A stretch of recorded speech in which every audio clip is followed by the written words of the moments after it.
Biosocial and contemporary perspectives. We're going to talk about a couple things today from chapter 4 in the textbook, like how PET and dysfunctional brains can relate to people having higher crime rates.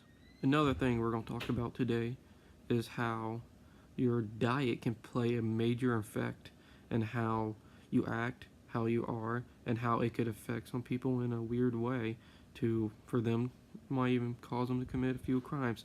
Where I'm just going to show you a couple things about that. Well, let's get right into it. Studies have shown some interesting results from PET technology. First off, what is PET technology? PET is a nuclear medicine that is a functional imaging technique that shows metabolic processes in the body. How does PET have anything to do with anything criminal justice related? How does it have to do with anything with law? Well, I'm here to show you how it does. Well, in 1994, there was a man named Adrian Ray. He was a psychologist out of University of Pennsylvania.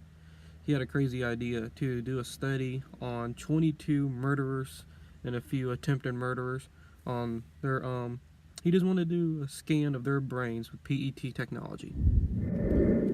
When the results came back in from the 22 murderers that he did a PET scan on, he noticed that those murderers had a much lower glucose level in the prefrontal cortex of the brain than members of his controlled group.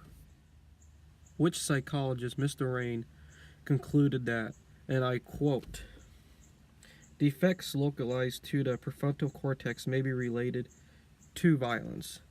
So he basically came to the conclusion that there is a good possibility that lower glucose levels in the brain can possibly cause people to commit maybe not murdering crimes, but more heinous crimes than the person that has higher glucose levels in the prefrontal cortex of the brain. There is some skepticism from the study done by psychologist Mr. Rain that he didn't have no relation to age, ethnicity, gender, motivation, handiness, and a couple other things. But I definitely think this is a study that you should definitely not take a blind eye to. How does diet relate to criminal justice in any type of way? Well, there's a few studies done on this topic, but there's one in particular that dates all the way back to 1943. And it shows how low blood sugar levels can relate to people wanting to commit crimes. This might sound crazy to you, but there is actually some relation to low blood sugar levels and murderers. Well, before we get into anything, what is low blood sugar level? Well, low blood sugar level is when your level of glucose drops below normal. And for people with diabetes, it's when your level of 70 milligrams per deciliter gets below that level. Well, this author in 1943 did do a study that linked murderers to low blood sugar levels.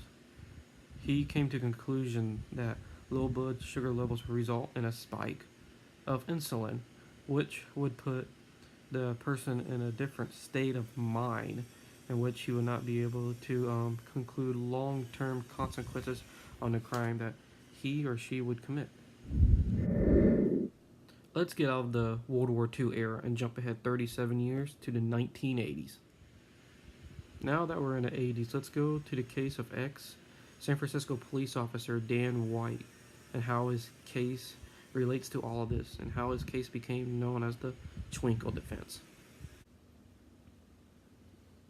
Well, at nighttime, or basically throughout the day, Mr. White would binge eat on Twinkies, Coca-Colas, any type of sugar product, but those were basically his favorite things.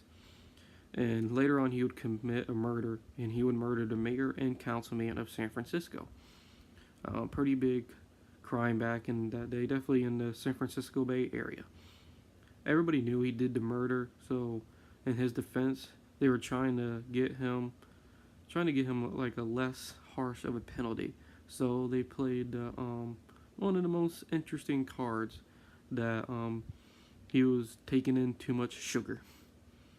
Craziest thing, but he was taking in too much sugar, And well, at the end of the day, it did get him a less of a crime, or less of a crime, got him a less of a sentence because they were able to prove that he was in a less state of mind because he was usually in a very healthy shape, and that sugar put him in a different state of mind and then possibly made him cause to commit a murder in his different state of mind. Well, let's wrap this up. We have talked about how people with much lower glucose levels can be more apt to commit a crime than people with more stable and higher glucose levels. And we also ran over and talked about how people with very much high sugar intakes can go into a little bit different state of mind and possibly make them commit a crime over than people with more and better of a healthier food intake than people with a worse food intake. This is Kelby Cedarquist, and thanks for watching.